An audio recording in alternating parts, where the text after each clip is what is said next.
Habari zinazotufikia kwa hivi sasa ni aliyekuwa mwenyekiti wa IEBC Wafula Chebukati amefariki. Aliyekuwa mwenyekiti wa tume ya IEBC Wafula Chebukati amefariki. Hii ni baada ya familia kuweza kuthibitisha hayo, na pia vile risala za rambirambi kutoka kwa Rais William Ruto akisema kwamba amepokea jumbe hizi kwa mshtuko mkuu, akisema kwamba Chebukati alikuwa principled and diligent leader mwenye aliserve the nation with integrity. Akasema kwamba kifo chake ni pigo kubwa kwa taifa.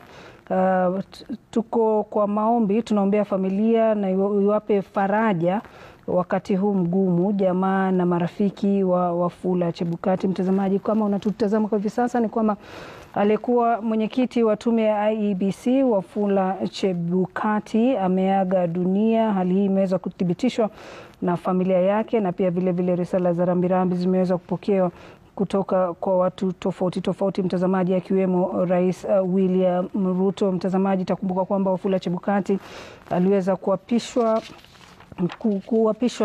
katika tume hiyo mwaka wa 2000 mtazamaji na 22, na pia vile Wafula Chebukati ni mwanasheria ambaye pia ndio alikuwa mwenyekiti wa tume huru ya uchaguzi na mipaka ya IEBC, na pia vile inahusika na mchakato mzima wa uchaguzi mkuu nchini Kenya. Pia vile aliweza kuangaziwa sana alipomtangaza William Ruto kama mshindi wa uchaguzi wa urais, ambaye rais mteule mwenyewe Ruto pia aliweza kumtaja Chebukati kama shujaa. Na pia vile ilikuwa wakati mgumu bwana Chebukati. Kwa hivi sasa tunaarifiwa kwamba alikuwa na umri wa miaka 62, na pia vile kumbukwe bwana Chebukati sio mgeni katika wadhifa huo wa mwenyekiti wa IEBC, na pia vile aliweza kula kiapo hicho cha kuongoza tume hiyo ya mara kwanza tarehe 20 mwezi Januari mwaka 2017 mtazamaji, alipoweza kumrithi mtangulizi wake Isaac Hassan. Taarifa tunazozipata kwa hivi sasa ambazo zimeweza kuthibitishwa ni kwamba aliyekuwa mwenyekiti wa tume ya IEBC Wafula Chebukati amefariki. Kwa anayemfahamu ni kwamba ni mtu alikuwa akiongea kwa sauti ya upole mtazamaji na utaratibu, ila kwa wanaomfahamu sio mtu aliweza kutafuna maneno, na mara nyingi pia anachokiongea ndicho alichokimaanisha. Mtazamaji, Wafula Chebukati ameweza kuaga dunia akiwa na umri wa miaka 63, na pia vile aweza kuapishwa akiwa mwaka wa 2017 kumradhi, Januari tarehe 20 alipoweza kumrithi mtangulizi wake Isaac Hassan. Hizo ndizo taarifa ambazo tunazozipata kwa hivi sasa mtazamaji, na pia vile Moses Wetangula ambaye pia ni spika wa bunge la kitaifa pia ameweza kutoa risala zake za rambirambi, nikimnukuu akisema kwamba this morning I joined family, friends and fellow leaders, akisema kwamba wanamsherekea, na kidogo kuna mchanganyiko kwamba ameweza kutoa risala zake za rambirambi, lakini jumbe yake pia inamwendea aliyekuwa baba yake spika wa seneti Amason Kingi.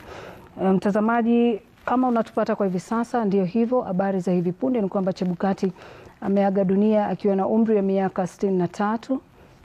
Rais William Ruto pia ameweza kutoa risala zake za rambirambi kwa familia, na pia jumbe zimeanza kutiririka kuhusiana na kufariki kwa aliyekuwa mwenyekiti wa tume ya IEBC Wafula Chebukati tarehe 15 mwezi Agosti mwaka 2022. Mtazamaji, itasalia katika kumbukumbu za taifa.